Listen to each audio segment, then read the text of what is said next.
대학 동기 가운데 주말 가족으로 지내는 친구가 있습니다. 부인은 경주에 있는 대학의 교수이고 자신은 대전에 있는 과학연구소의 연구원이라 주중에는 서로 떨어져 지냅니다.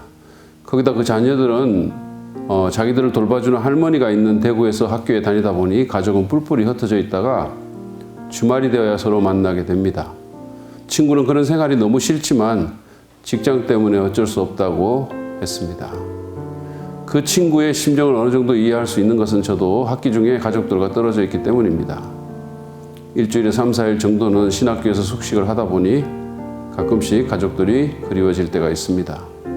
특별히 늦은 밤 아무도 없는 텅 빈 연구실에 혼자 있다 보면 그냥 짐을 챙겨서 가족이 있는 집으로 달려가고픈 충동을 느끼곤 합니다.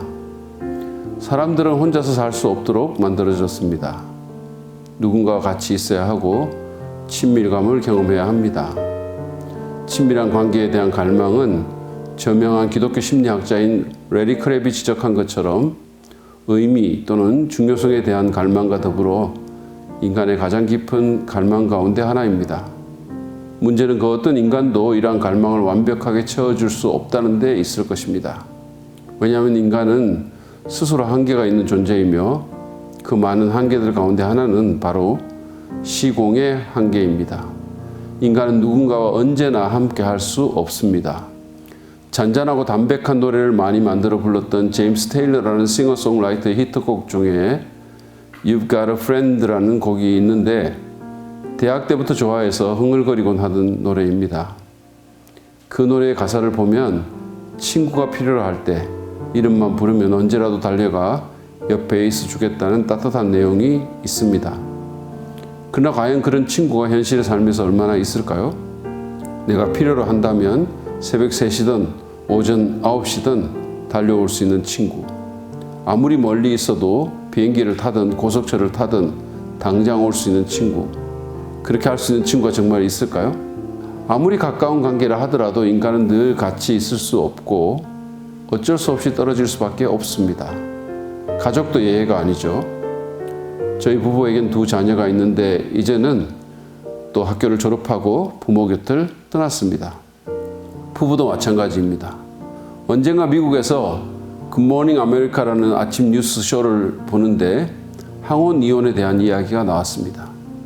아주 곱게 나이가 든 한 70대 할머니가 나와서 말을 하는데 어느 날 저녁에 자기 남편이 침대에 누워서 자기에게 이제 당신과 그만 살고 싶다. 당신을 떠날 거야 라고 말했다는 것입니다. 처음에는 농담인 줄 알았었는데 그게 아님을 할머니는 알게 되었습니다. 49년을 같이 살았는데 아무 이유도 없이 남편은 자기를 떠났다면서 할머니는 망연자실한 표정으로 앉아 있었습니다. 기가 막힐 일이죠. 그러나 할아버지가 그렇게 떠나지 않았다 해도 언젠가 2 사람은 죽음에 의해 서로 떨어지게 되었을 것입니다. 인간은 외로운 존재입니다. 그 누구도 우리와 항상 함께 하지는 못합니다. 크리스마스 시즌이 오니 많은 이름들이 떠돌아다닙니다. 산타클로스, 루돌프, 교황, 디너쇼를 하는 가수 아무개 등등. 그러나 우리는 이 시즌의 주인공이 가졌던 임마누엘이라는 이름을 잊어서는 안 됩니다. 사람이 채워줄 수 없는 근원적인 외로움 때문에 절망하는 우리에게 임마누엘이라는 이름은 얼마나 고마운 이름입니까? 그것은 우리와 함께 하시는 하나님이라는 뜻의 히브리 단어입니다. 마태는 하나님의 천사가 요셉에게 나타나 예수님을 임신한 마리아의 동정녀 잉태에 대해 말하면서 그 이름을 거명했다고 전합니다. 보라, 처녀가 잉태하여 아들을 낳을 것이요 그 이름을 임마누엘이라 하리라. 사실 이 구절은 예수님 탄생 700년 전 선지자 이사야가 예언한 것인데 천사가 이를 인용했던 것이죠. 어쨌든 메시지는 명백합니다. 예수는 우리 인간과 함께 하시는 하나님을 가시적으로 보여주실 분이라는 것입니다. 물론 지금 그분은 지상에서의 삶을 마치시고 육체적으로 우리와 함께 계시지 않습니다. 그러나 성령을 통하여 그분은 우리와 항상 함께 하십니다. 더 이상 실제적일 수 없는 방식으로 말이죠. 거짓말이나 허튼 소리를 하시지 않는 그분이 직접 이렇게 말씀하십니다. 볼지어다 내가 세상 끝날까지 너희와 항상 함께 있으리라.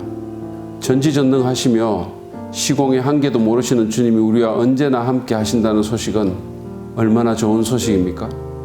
우리를 그 누구도 필적할 수 없는 방식으로 사랑하시는 그분이 우리가 늘 함께 하신다니 이 얼마나 가슴 벅차고 감동적인 이야기입니까? 이 외로운 인생길에서 내가 결코 혼자 있지 않다니 이 얼마나 고맙고 감사한 일입니까? 사실 성경은 함께 하시는 하나님에 대한 약속으로 가득 차 있습니다. 히브리서 기자는 핍박 가운데 있었던 초대 그리스도인들에게 내가 과연 너희를 버리지 아니하고 과연 너희를 떠나지 아니하리라는 우리 주님의 약속을 상기시키고 있습니다. 이사야 선지자는 바벨론 유수의 비극적 운명을 앞두고 있던 이스라엘 민족에게 내가 물 가운데로 지날 때 내가 함께 할 것이라. 강을 건널 때 물이 너를 침몰치 못할 것이며 네가 불 가운데로 행할 때 타지도 아니할 것이요 불꽃이 너를 사르지도 못하리라는 하나님의 약속을 선포하였습니다. 실제로 우리는 바벨론에 포로잡혀갔던 다니엘과 그 친구들의 삶 속에서 하나님이 어떻게 함께 하셨는가를 생생히 볼 수 있습니다.